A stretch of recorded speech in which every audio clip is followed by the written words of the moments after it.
tila mas lalo pang tumitindi ang alitan ng magkabila ang kampo ni Pangulong Bongbong Marcos at Vice President Sara Duterte dahil sa panibagong hirit ni Attorney Harry Roque. Kaya naman tinawag ni Executive Secretary Lucas Bersamin na malisyoso itong si Attorney Harry Roque laban sa pahayag nito. Sabi kasi ni Roque, plano umano ni Pangulong Bongbong Marcos na magdeklara ng martial law matapos alisin sina Vice President Sara Duterte at dating Pangulong Rodrigo Duterte bilang miyembro ng National Security Council. December 30 nang ilabas ang executive order na nag-utos ng reorganization ng NSC. Paglilinaw naman ng Malacanang, walang balak na magdeklara ng martial law si Pangulong Bongbong Marcos o pahabain ang kanyang termino.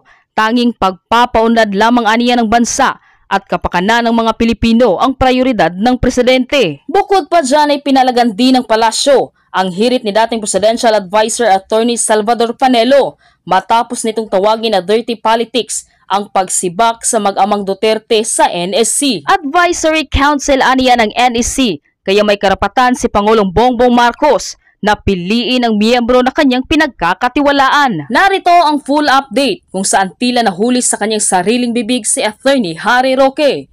Panuorin, pakinggang mabuti at kayo na ang bahalang humusga. Ngunit bago tayo magpatuloy, huwag kalimutang i-like, share, subscribe, and click the notification bell for more updates and for more upcoming videos. Maraming salamat! Ulang isang linggo ay magkakaroon na isa sa pinakamalaking pagtitipon sa kasaysayan ng Pilipinas. Ito nga yung tinawag na pagtitipon ng Iglesia ni Cristo. Unang-una, ito ay laban sa impeachment ni Inday Sara Duterte. Pangalawa, ang gusto nila ay kapayapaan sa gobyerno. No? At bagamat ito ay pinangungunahan ng Iglesia ni Cristo, sinabi na rin nila no, na lahat naman ay welcome na dumalo. Ang tanong, merong bang linalabag na batas o probisyon ng saligang batas ang kahit sinong simbahan na magtatawag ng ganitong pagtitipon? Well, dalawa po yung ating pag-uusapan dyan. No? Yung karapatan ng malayang pananalita na isang karapatan ng mga miyembro ng isang simbahan at saka yung simbahan mismo. Yung tinatawag na separation of church and state. Ito ba isang balakid para sa pagpaparali na tinatawag na isang simbahan? Well, sa unang punto, mukhang madali natin sagutin yan. No? Lahat tayo may karapatan ng malayang pananalita. At ang mapayapang pagtipon-tipon, yan po ay kabahagi ng malayang pananalita. Paulit-ulit na sinasabi ng ating Korte Suprema na ang lokal na pamahalaan ay hindi nagbibigay ng karapatan para sa malayang pagtipon-tipon para iparating ang hinaing laban sa gobyerno. No? Yan ay karapatan na nanggagaling mismo sa ating saligang batas. So ang mayor's permit, kinakailangan lang yan sa time, place, and manner, no? Para masiguro na hindi naman makakadisturbo sa publiko. Pero sa mulat-mula pa, yung napakaagang kaso pa ng Pugoso versus Primicias versus Pugoso, sinabi na ng Korte Suprema no, na ating mga kalye ay talagang sa mulat-mula ay hinahawakan o narariyan para tipon-tipunan ng ating mga mamamayan para iparating ang kanilang hinaing laban sa gobyerno. No? Narito naman ang naging opinyon ni Attorney Enzo Recto na mapapanood nyo rin sa kanyang channel. Ngayon, sinabihan ni Lucas Bersamin, Executive Secretary si Roque na malisyoso. Bakit? Anong dahilan? Kasi nag-react si Harry Roque doon sa pagkakatanggal o pagkakasibak kay Sara Duterte sa National Security Council. Ang sabi ni Harry Roque, isipin mo naman talaga, ang sabi ni Harry Roque, ano daw yan, paghahanda na daw yan sa posibleng ng martial law ng administrasyong PBBM. Kasi sabi ni Harry Roque, ganyan daw ang ginawa noon ng matandang Marcos noong panahon si Ferdinand Marcos Sr. Bago daw nagdeklara ng martial law, tinanggal muna ang presidente nung panahon ng ni Ferdinand Marcos Sr. Kaya yung ginagawa di umano ngayon ni PBBM, ayon kay Harry Roque, posibleng papunta na rin yan sa martial law. Kaya sabi ni Lucas Bersamin, itong si Harry Roque, napakamalisyoso ng isip nito. Na-discuss ko na yan minsan mga kabunyog, mga kabayan, kung napanood nyo. Sabi ko, hindi magdideklara ng martial law yan si PBBM. Unang-una, bakit naman siya magdideklara ng martial law? Ang sabi kasi ni Harry Roque, dahil dito sa rally ng Iglesia ni Cristo, para mapigilan daw ito, posibleng magdeklara ng martial law. Sabi natin, ano ba yan? Nag-hallucinate na yata itong si Harry Roque. Mga kabunyog, ano? Nag-hallucinate. Ang layo ng mga iniisip. Ha? Napaka, out of this world ang mga iniisip. Ha? Imagine niyo, ang sabi ni Harry Roque, para mapigilan ang rally ng Iglesia ni Cristo, kasi maraming araw ang sasama sa rally, posible daw magdeklara si PBBM ng martial law. Yan ang sabi ni Harry Roque.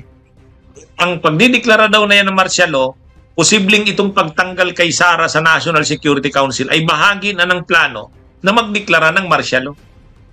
Panoorin niyo mga kabunyog, mga kababayan. At ang mga nasasagap kong mga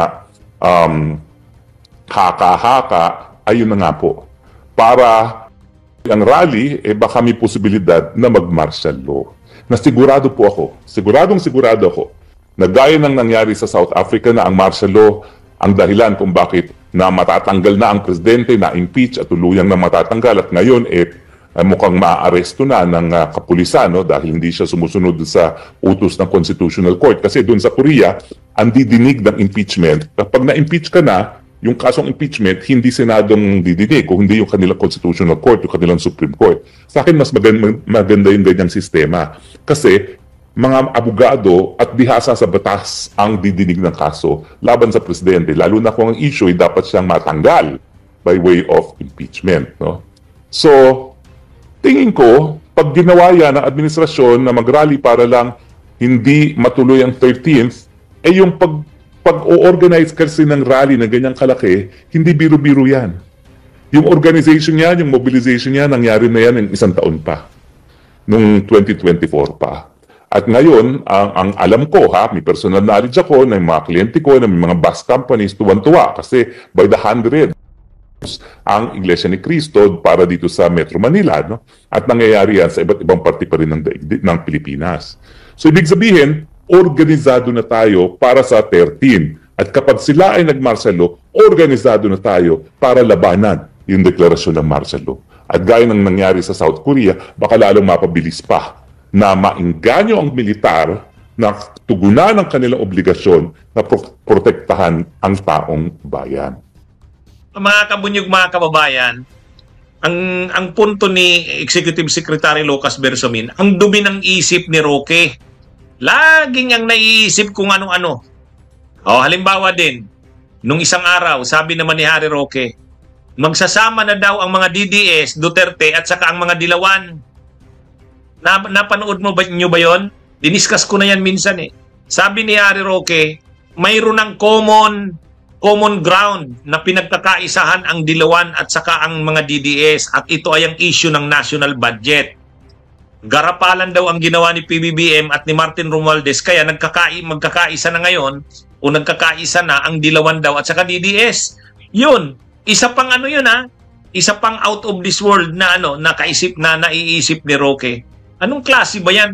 Nag-aasta siyang political analyst, parang nag-a-analyze siya ng politika ng Pilipinas, pero ang kanyang mga sinasabi ang layo. Ang layo sa mundong ito. Nasa ibang planeta yata ito si Harry Roque. Kung anong mga lumalabas sa isip, kung anong pinagsasabi.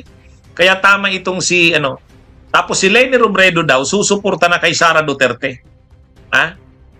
Susuporta na daw si Leni Robredo kay Sara Duterte. Sabi ni Harry Roque, magsasama na daw ang mga DDS at Dilawan. Imagine niyo yan. Tapos ngayon, ang sinasabi na naman ni Roque, dahil may rally ang Iglesia para mapigilan, posibleng magdeklara si PBBM ng martial law. Dahil magdideklara ng martial law, yun munang Vice Presidente tinanggal sa National Security Council.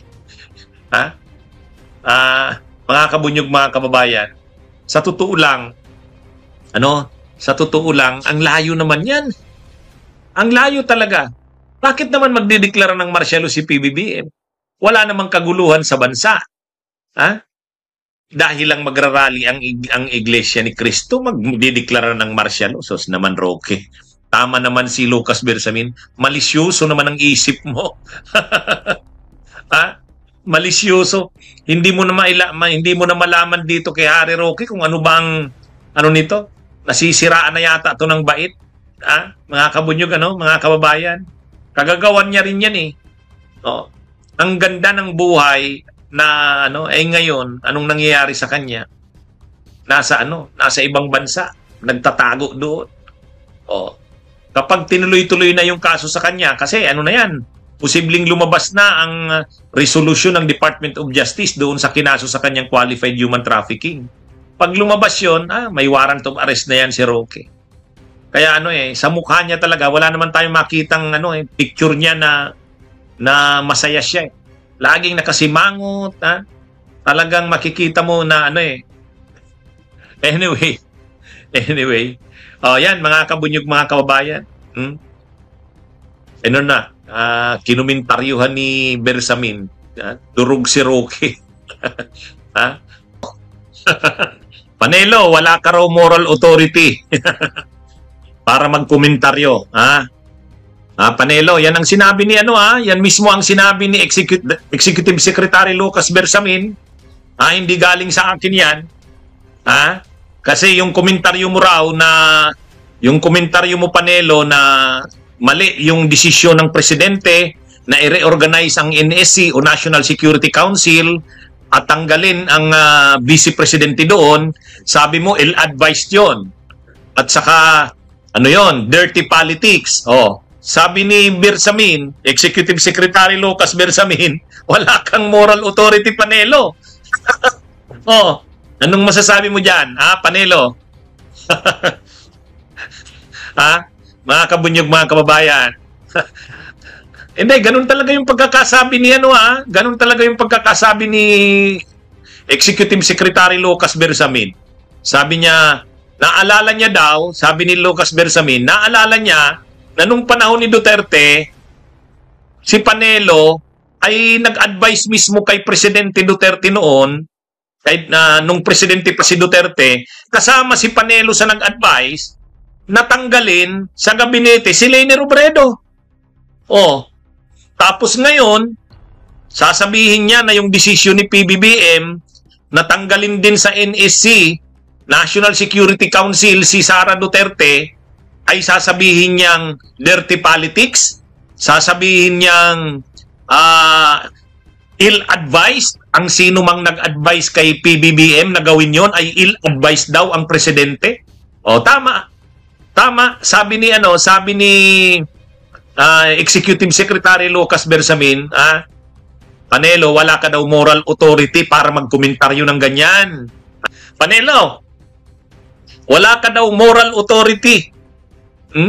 Oo nga naman, itong mga tao ni Duterte na ito, kung makapagkomentaryo sa ngayon, akala mo naman, nung panahon nila, hindi nila ginagawa yan. Nung panahon ninyo, matindi pa nga ang ginawa nyo, Panelo.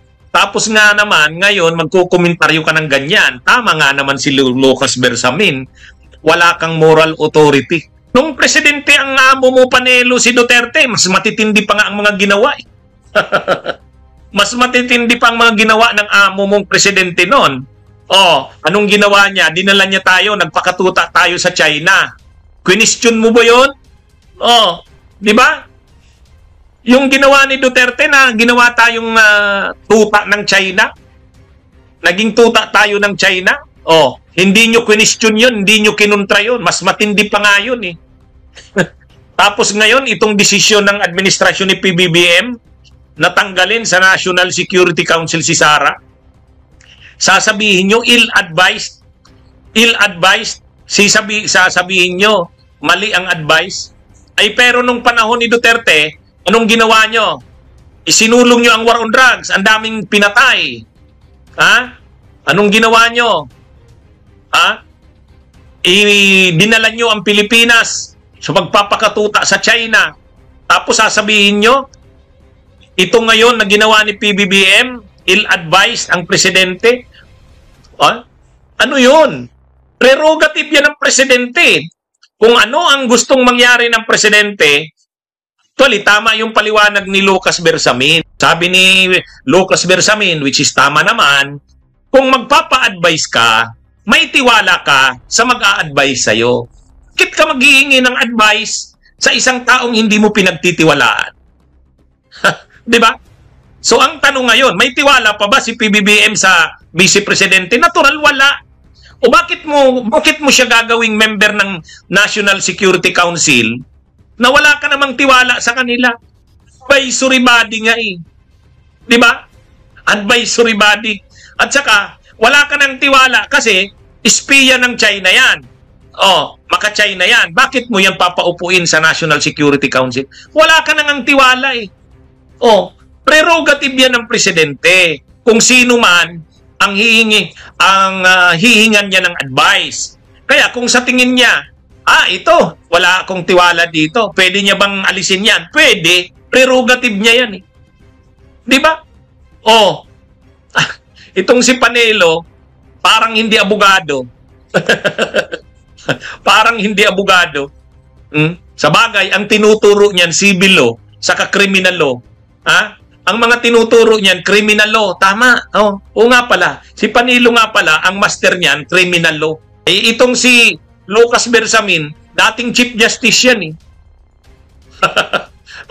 Dating Chief Justice yan.